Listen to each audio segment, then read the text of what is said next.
അമ്മ ശരിക്കും അമ്മായി അമ്മയായത്. പട്ടിയെ ആട്ടി തെളിക്കുന്നത് പോലെയല്ലേ സത്യം ഓടിച്ചു വിട്ടത്.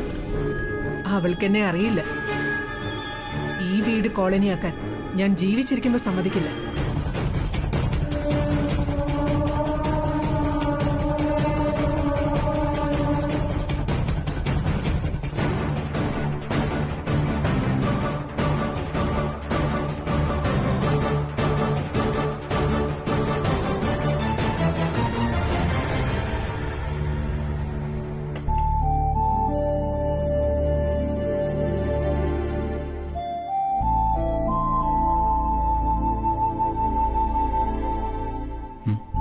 എന്റെ ഫോൺ അവിടെ അവിടെ എവിടെയെങ്കിലും കാണും.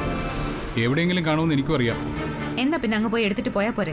അപ്പൊ ഇന്ന് ബ്രേക്ക്ഫാസ്റ്റ് ഒന്നും എടുത്തു തരുന്ന പരിപാടി ഇല്ലേ?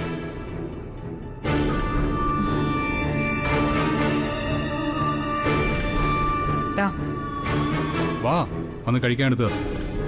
അതൊക്കെ എടുത്തു തരാൻ ഇഷ്ടം പോലെ ആളുകളുണ്ടല്ലോ. അവരല്ലല്ലോ, സാധാരണ നീയല്ലേ എനിക്ക് എടുത്തു തരാറ്. എനിക്ക് താഴേക്ക് ഇറങ്ങാൻ പാടില്ല. അതെന്താ, അവിടെ ചെകുത്താനുണ്ടോ? ചെകുത്താനല്ല, രാക്ഷസി. ഇനിയും കുറെ രാക്ഷസികൾ വരാനുണ്ട് പോലും. അവരെ എന്നെ കണ്ട കടിച്ചു കീറി അങ്ങ് തിന്നും. അതുകൊണ്ട് എന്നോട് താഴേക്ക് ഇറങ്ങണ്ടെന്നാ പറഞ്ഞിരിക്കുന്നത്. നോക്ക്, തമാശ കളിക്കാൻ സമയമില്ല. ഓഫീസിൽ പോകാൻ ലേറ്റായി. വാ വിട്. താഴെ അമ്മേ സുജിതേച്ചല്ല ഇല്ലേ? അവരോട് പറ എന്താ വേണ്ടെന്ന് വെച്ചാ. അവരല്ലല്ലോ എനിക്ക് ബ്രേക്ക്ഫാസ്റ്റും ടിഫിനും എടുത്തു തരേണ്ടത്. പിന്നെ ആരാ? നിന്നെയല്ലേ ഞാൻ കല്യാണം കഴിച്ചത്. അത് അഭിനയിക്കാൻ വേണ്ടിയല്ലേ? കാര്യമായിട്ട് അഭിനയിക്കാൻ. സത്യ, നീ എന്താ ഇങ്ങനെയൊക്കെ പറയുന്നത്? പിന്നെ ഞാൻ എങ്ങനെ പറയണം? പറ, പിന്നെ ഞാൻ എങ്ങനെയാ പറയണ്ടേ? മറ്റുള്ളവരുടെ മുമ്പില് നല്ല ഭാര്യയും ഭർത്താവുമായി അഭിനയിക്കണമെന്ന് നമ്മൾ നേരത്തെ തീരുമാനിച്ചതല്ലേ? തീരുമാനിച്ചാലും ഇല്ലെങ്കിലും ഈ വീട്ടിൽ സത്യക്ക് ഒരു വിലയുമില്ല. അതെനിക്കറിയാം.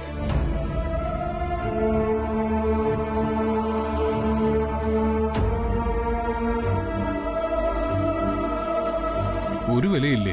ഇതാരാ നിന്നോട് പറഞ്ഞത്? വിലയുണ്ടായിരുന്നെങ്കിൽ എനിക്ക് ഈ ഗതി വരില്ലായിരുന്നല്ലോ. നിനക്കിപ്പോ എന്താ പറ്റിയത്? നിന്നോട് ആരെങ്കിലും എന്തെങ്കിലും പറഞ്ഞോ? എന്നോട് ആരും ഒന്നും പറഞ്ഞിട്ടില്ല. സുധി പോയി ചായ കുടിച്ച് ഓഫീസിൽ പോകാൻ നോക്ക്. വാ, എന്നാ നമുക്ക് താഴേക്ക് പോവാം. ഞാൻ വരുന്നില്ല എന്ന് പറഞ്ഞില്ലേ? അത് എന്തുകൊണ്ടാണെന്നാ ചോദിച്ചത്. സത്യ, താഴെ ഏതോ VIP വരുന്നുണ്ട് പോലും. സത്യം അവര് കണ്ട നിങ്ങളുടെ സ്റ്റാറ്റസോ സ്റ്റാൻഡേർഡോ എന്തൊക്കെയോ ഇടിഞ്ഞ് താഴെ വീണ് എല്ലാവരും അതിനടിപ്പെട്ട് ചത്തുപോകുന്നു. VIP? അങ്ങനെ ഏതാണ്ട് പറയുന്നത് കേട്ടു. സുജിതേച്ചിയുടെ ഏതെങ്കിലും ഫ്രണ്ട്സ് ആവും. അതുകൊണ്ട് അവള് നിന്നോട് താഴേക്ക് ഇറങ്ങി വരണ്ടെന്ന് അങ്ങനെ പറഞ്ഞു കാണും അല്ലേ? ആരുടെ ഫ്രണ്ട്സ് ആണെന്നൊന്നും എനിക്കറിയില്ല. എന്തായാലും ഞാൻ താഴേക്കില്ല.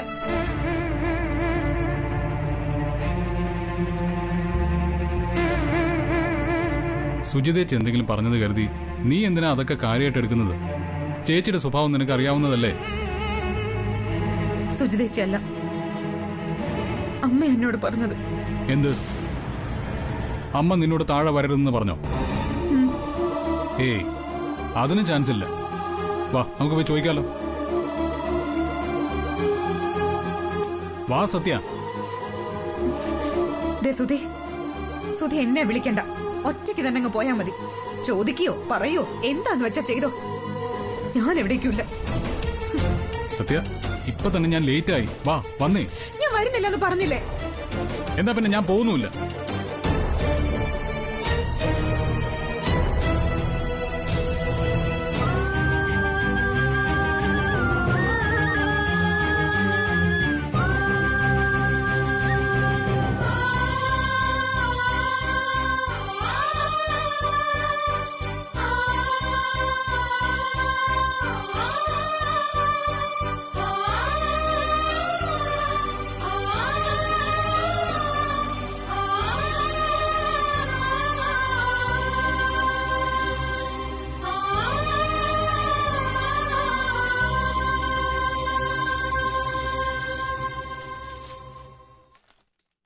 അച്ഛാ, അവരെത്തി.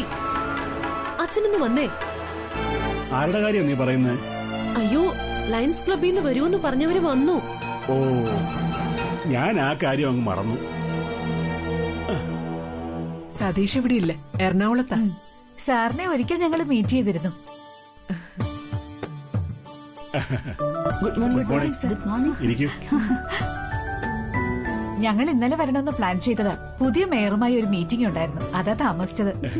എന്തായാലും ഇവിടെ വന്ന് നിങ്ങളെ എല്ലാം മീറ്റ് ചെയ്യണമെന്ന് ഇന്നലെ മീറ്റിംഗിൽ തീരുമാനിച്ചതാ. സന്തോഷം. എന്തെങ്കിലും പ്രധാനപ്പെട്ട കാര്യമാണോ? ആണല്ലോ, അതുകൊണ്ടല്ലേ നേരിട്ട് വന്നത്.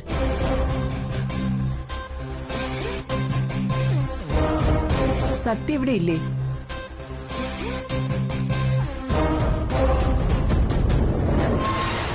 അത് അവള് മുകളിൽ എന്തോ വർക്കിലാണ്. ഞങ്ങള് സത്യയെ കാണാൻ വേണ്ടി വന്നതാ.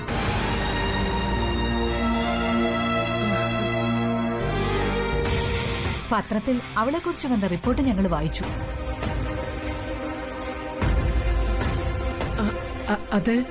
അതൊന്നും കാര്യമാക്കരുത്. അവളുടെ ബുദ്ധിമോശം എന്നല്ലാതെ എന്താ പറയാൻ? ഇതാണോ ബുദ്ധിമോശം?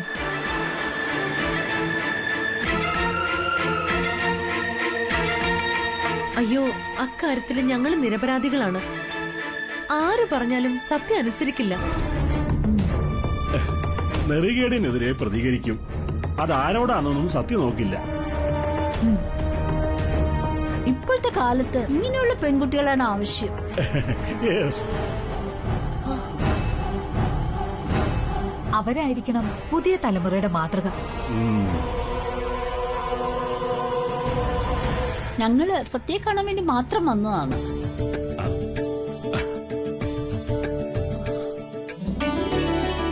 സത്യയെ കണ്ട് ഞങ്ങളുടെ അഭിനന്ദനം അറിയിക്കണം.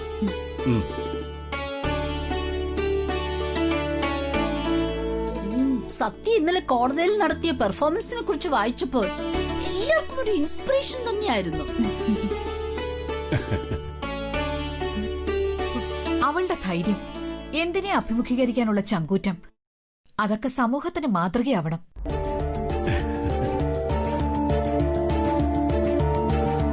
സത്യ ഒന്ന് വിളിക്കാവോ? അതിനെന്താ സുജിതേ, ഒന്ന് പോയി സത്യയോട് വരാൻ പറയൂ.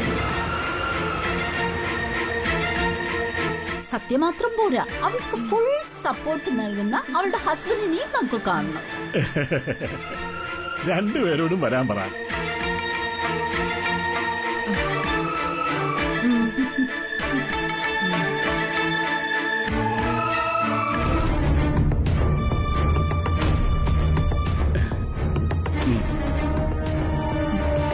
നിങ്ങൾക്ക് കുടിക്കാൻ എന്താ വേണ്ടത്?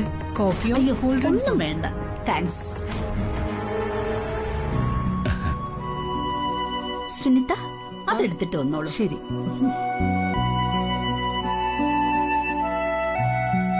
സാറിന് ഇന്ന് ഓഫീസിൽ പോകണ്ടായിരുന്നോ?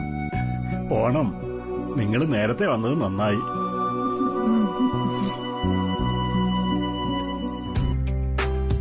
ഇപ്പൊ ഓഫീസ് കാര്യങ്ങളൊക്കെ നോക്കുന്നത് മക്കളാ. അത് ശരി. മൂത്ത മകൻ സതീഷ് എറണാകുളത്ത്, ഇളയ മകൻ സുദീപ ഇവിടുത്തെ കാര്യങ്ങൾ നോക്കുന്നത്. അപ്പോ ചുരുക്കി പറഞ്ഞ സാറിന് വലിയ ടെൻഷൻസ് ഒന്നുമില്ല. അതെ അതെ. ആ, good morning Satya. Good morning. Hello. Satya, കൈ കൊടുക്ക്.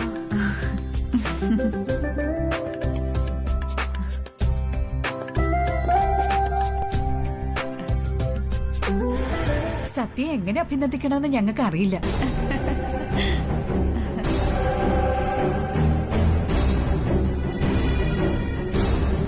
സത്യ ഞങ്ങൾക്ക് അഭിമാനമാണ്.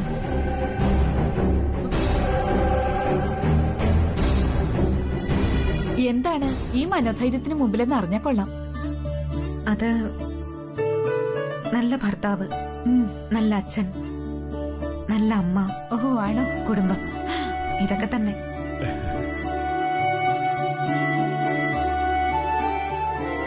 സുധി സാറ് സത്യെ നല്ലതുപോലെ സപ്പോർട്ട് ചെയ്യുന്നുണ്ടാവും അല്ലേ? തീർച്ചയായും. ഏതൊരു സ്ത്രീയുടെ വിജയത്തിന് പിന്നിലും ഒരു പുരുഷനുണ്ടാവുമല്ലോ.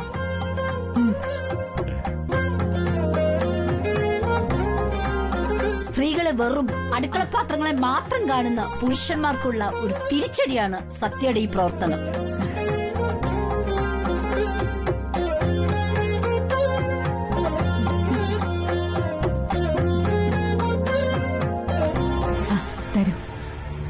ഇത് ഞങ്ങളുടെ ഒരു സന്തോഷത്തിന്.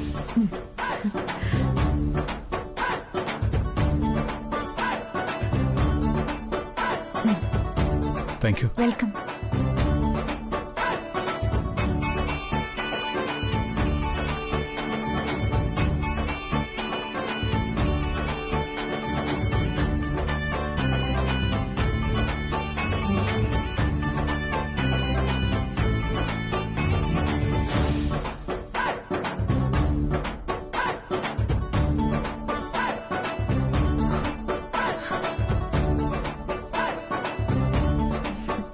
സത്യയെ ഞങ്ങളുടെ ലയൺസ് ക്ലബിന്റെ ഗോൾഡ് കാർഡ് മെമ്പറായി സ്വീകരിക്കണമെന്നുണ്ട്.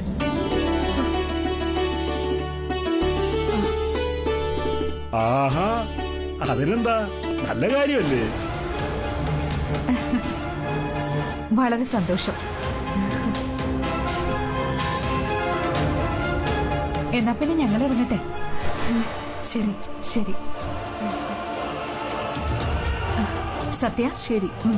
ആ ശരി.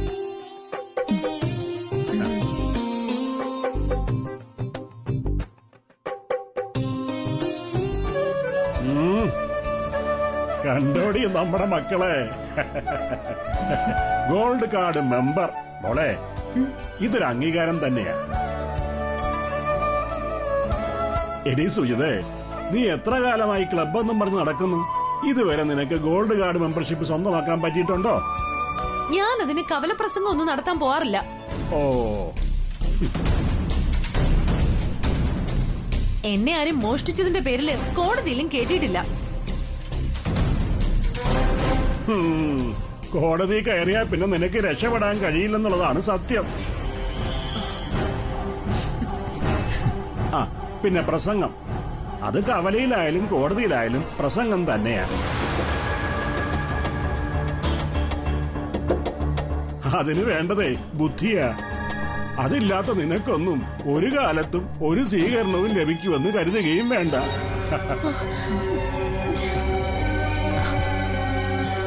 കൺഗ്രാറ്റ്സ് മോളെ.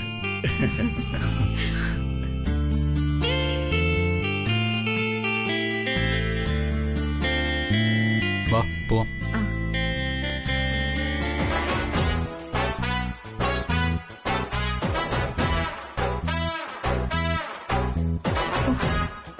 അതെ, ഈ പൊന്നാട വലിയ വലിയ ആളുകൾക്ക് കിട്ടുന്ന സംഭവല്ലേ? ആ, അപ്പൊ അങ്ങനെ നോക്കുമ്പം ഞാൻ അത്ര മോശമൊന്നും അല്ല. അതെ, ഈ കല്യാണത്തിനല്ലാതെ ചേച്ചി ബൊക്കെ പിടിച്ചിട്ടുണ്ടോ? ഇല്ലെങ്കിൽ ഒന്ന് പിടിച്ചു നോക്കൂ.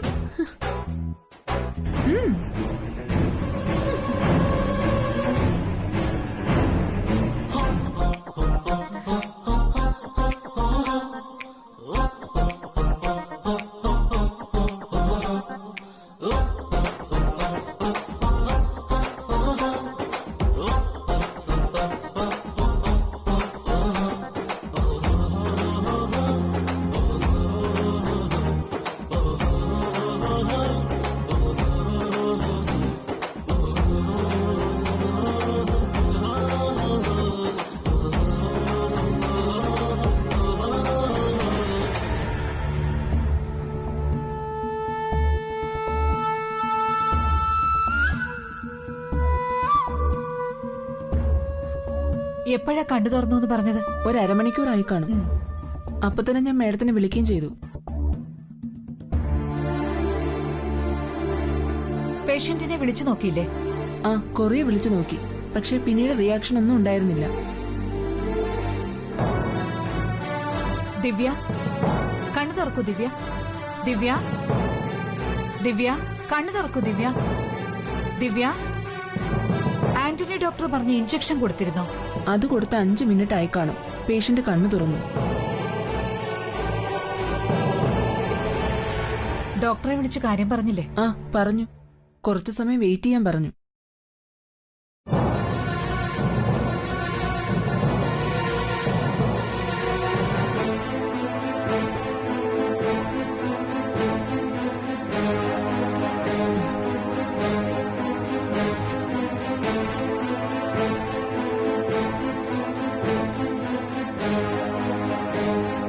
ദിവ്യ ദിവ്യ പേടിക്കണ്ട, ദിവ്യക്ക് ഒരു കുഴപ്പമില്ല.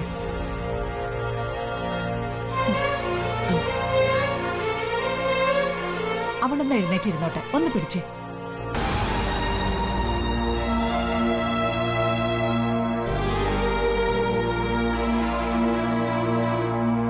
സാറിനെ വിളിച്ചു കാര്യം പറയൂ. അഭിസാറിനെ ഇല്ലേ? അതെ, വിളിക്കാം.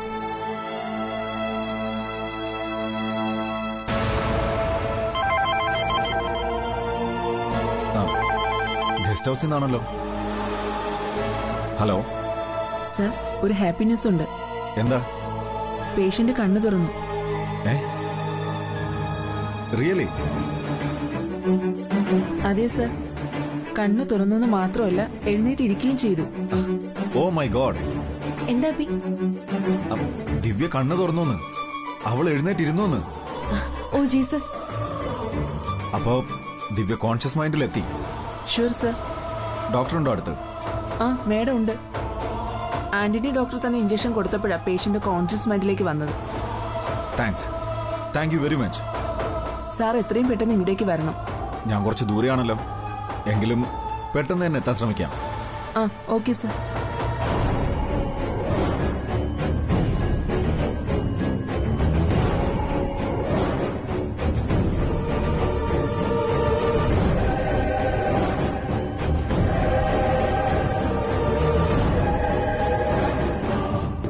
ആന്റണി ഡോക്ടറുടെ ട്രീറ്റ്മെന്റ് ഫലിച്ചു അല്ലേ?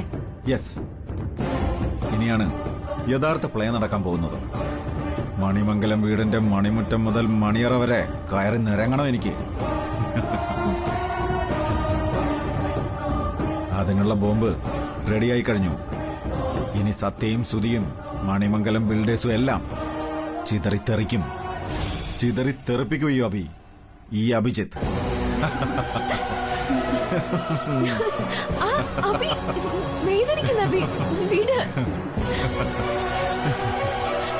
എന്തൊരു സന്തോഷം!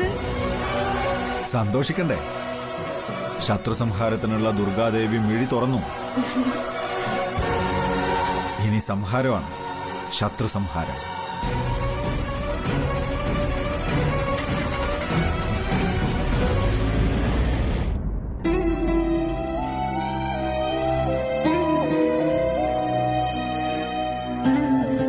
വിമലേ,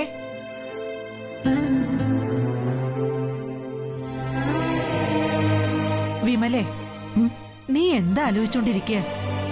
എത്ര നേരമായി ഞാൻ വിളിക്കുന്നു. വാ, വല്ലതും കഴിച്ചിട്ട് കിടക്കാം. എനിക്ക് വേണ്ടമ്മേ, എനിക്ക് തീരെ വിശപ്പില്ല. ആ, എന്നാ പിന്നെ ഞാനും കഴിക്കുന്നില്ല. അമ്മ പോയി കഴിച്ചോളൂ, ഞാൻ എടുത്തു തരാം. എടുത്തു കഴിക്കാൻ മടിച്ചിട്ടല്ല, എനിക്കും വിശപ്പില്ല.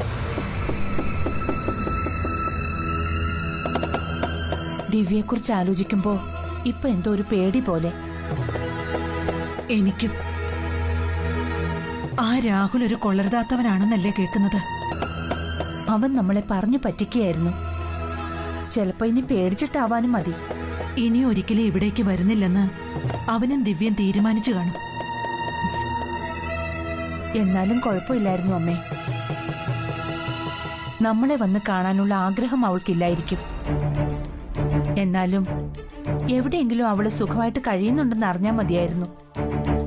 രാഹുലിന്റെ പെരുമാറ്റവും ജോൾസിന്റെ വാക്കും എല്ലാം കൂടി കൂട്ടി വായിക്കുമ്പോ എന്തോ ഒരാധി പോലെ. എന്റെ മോൾക്ക് എന്തെങ്കിലും പറ്റിയിട്ടുണ്ടാവോ അമ്മേ? നീ വിഷമിക്കാതിരിക്കെ. സത്യം എന്തായാലും അവരെ കണ്ടുപിടിക്കും.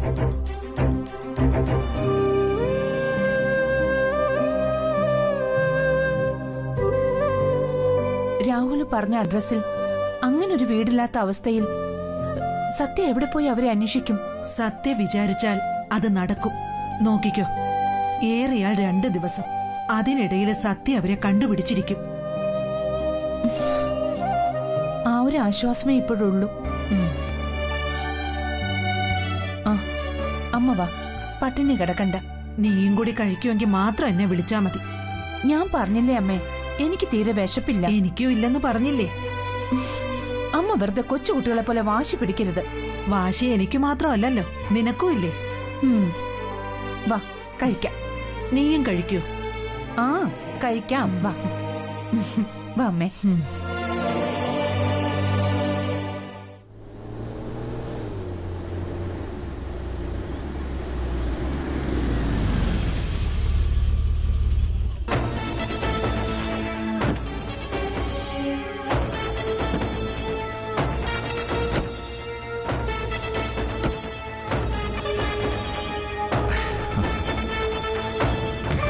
ഇനി പേടിക്കാനൊന്നുമില്ലെന്നാ ഡോക്ടർ പറഞ്ഞത്. എന്തായാലും സ്പെഷ്യലിസ്റ്റിനെ കാണിച്ചത് നന്നായി. അല്ലായിരുന്നെങ്കിൽ ഇവിടുത്തെ ശർശയെ തന്നെ കുറെ കാലം കിടന്നാനെ അവള്. നാളെ തന്നെ സുധിക്കെതിരായുള്ള കരുക്കൾ നീക്കി തുടങ്ങണം. എന്തിനാ നാളത്തേക്ക് വെക്കുന്നേ? ഇന്ന് ഇപ്പൊ മുതൽ തുടങ്ങണം. ഇനിയുള്ള ഓരോ നിമിഷവും നമുക്ക് വിലപ്പെട്ടതാണ്. വാ, നമുക്ക് ദിവ്യയെ കണ്ട് കാര്യങ്ങൾ സംസാരിക്കാം. ആ നിക്ക്, എന്താ സംസാരിക്കാൻ പോകുന്നേ? ആദ്യം ഞാനാരാണെന്ന് ദിവ്യയെ ഇൻട്രൊഡ്യൂസ് ചെയ്യും. എന്നിട്ട് സംഭവിച്ച കാര്യങ്ങൾ അതേപോലെ പറയും. അതുകൊണ്ട് നമുക്കെന്താ നേട്ടം? നേട്ടമേ ഉണ്ടാകൂ.